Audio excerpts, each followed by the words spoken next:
Hey folks, Andreas here. In a minute we are talking in Tyrol, Innsbruck, which is in Austria, to a bunch of early stage founders who will hopefully fill up this room about entrepreneurship in Europe, especially around deep tech, especially what we can improve in Europe and all this kind of stuff. I thought it's like a good chance to like just summarize my POV on these kind of things and see what the people are telling me as a feedback. Yeah, let's fucking go.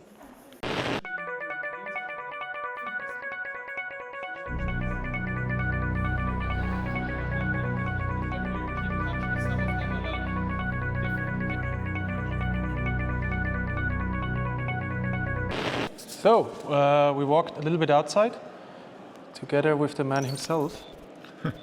So first of all, thanks for organizing this. Well, thanks for coming and giving a keynote. Appreciate it. Like, I honestly believe these kind of projects, these kind of programs are the things we need a lot more in Europe.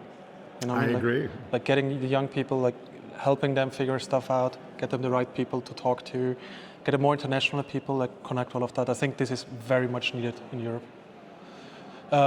Is it fair to say that you were involved in at least in one of the largest deep tech companies in Europe, if not the largest? It's not the largest, it's the third largest. It's a company called ARM. The largest one is ASML, the second largest. Fair enough, ASML, yeah, was like, that's the second largest tech company is SAP, but the third largest is ARM. So like it's the second largest deep tech, I do not consider SAP like a deep tech company. Okay. Yeah. And it's the largest in the UK now. And interestingly, when I gave a talk about ARM and mentioning that it's now worth 130 billion in the Salzburg summit, somebody said, well, what's the capitalization of the Austrian stock market? And the answer was 130 billion. So yes. ARM is the same as the entire Austrian stock market. This is insane. Like this shows like the quote unquote limit a successful business can actually go to. Like there is none, right? Yes. And there's no reason why an ARM type a success couldn't be created in Austria now. Yeah. As we've seen in Denmark, for example, with Novo Nordisk. Yes. Austria just hasn't been lucky enough to have one of those that can change the needle. You know, if ARM was here, it would double the capitalization of the Austrian stock. From your point of view, what are the things that are actually missing in Europe? Well, in my mind, it's two main problems that we still have. It's not the quality of our universities. Our university output is comparable to American research output. It's not even the startups. Europe actually produces more startups than the US, a little known fact. The real problem that we have now is with scale-ups. And there are two aspects of the scale-ups that are missing in Europe. One is enough money for scale-ups to put together the hundreds of millions of rounds that the Americans and the Chinese put behind their companies to make them global winners. We just don't know how to make our successful startups global winners from a financial point of view. But the second problem that we have is we do still have a management problem at these higher levels.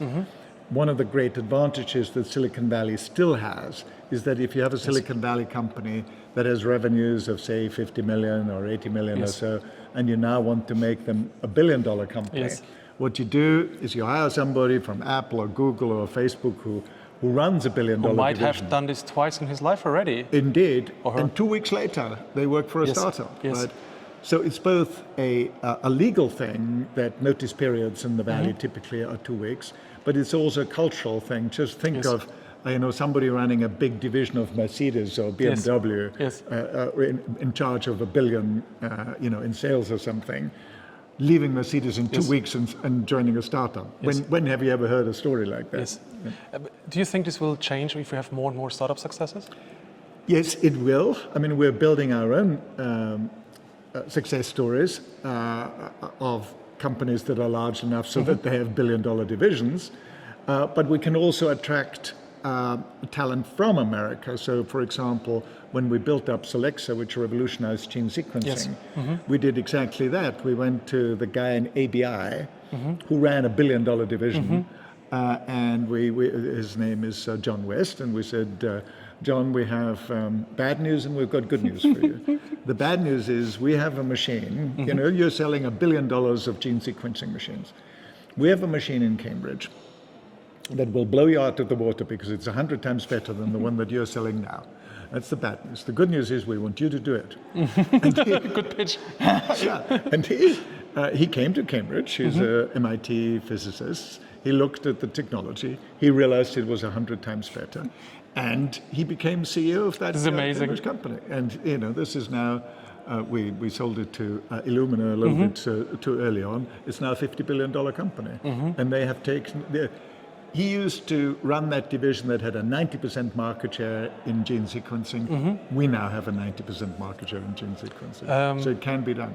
I would like to disagree with you on one point you said before around the scale-up. So in general, I agree there's not enough capital for later stage investment in Europe. Yeah. I agree on that. My personal perception as like an investor in Europe is the main problem we have in Europe is, from my point at least, is like early momentum. If I talk to a company in San Francisco, they have a different speed. It's not like just internally they want to work harder or something. I think it's a BS. But it's also the fact that they have a different acceleration when it comes to investor interest, for example. There's no doubt about that. But that is also driven by the knowledge that if you 100%. Go fast enough, you get the 100 million or the 200 million to make it into a global, global success. And I personally wonder if you would have more companies like with this kind of early momentum, there would also be way more interest to just like keep throwing money at them. Yes, and it is happening. It's just not happening as fast as we would like. Mistral is a good example. Yes. Mistral Startup managed to get a few 100 million together. Yes. Pascal is another French company, a quantum computer company, also managed to get a few 100 million. So it is happening. It just needs to happen a lot more. Let's talk about a second for like quantum computing. Yes. You mentioned before that Innsbruck is becoming wants to become a smaller hub for this. And in a way, it has a very good chance to become a quantum computer hub. What does it take to make an area hub? Well, you need to have enough companies in the same sector so that they create their own little mini ecosystem, if you like, of expertise in that sector, so that if that people are willing to come to Innsbruck from anywhere in the world, as indeed they do for Parity QC, because they know that and they're willing to take a risky decision to join a startup or a small company, because they know if that company goes bust, there are other companies, other quantum computer companies that they can get a job with. And the beautiful thing here is that it's close enough to Zurich, for example, or like Munich, where you have a lot of the other quantum computing companies. So even if like this doesn't work out, you might sell over there, or like you might join over there. So there's enough of like almost like a cross-regional hub developing here around quantum computing. It is, and as you say, that's a very nice triangle between Zurich, Munich, and Innsbruck in quantum. As somebody who has like, at least from the point of view as a tech founder or as an engineer, pretty much like won the game, like achieved everything that I at least could imagine, what is your next big goals? Like what is your like milestones you want to hit?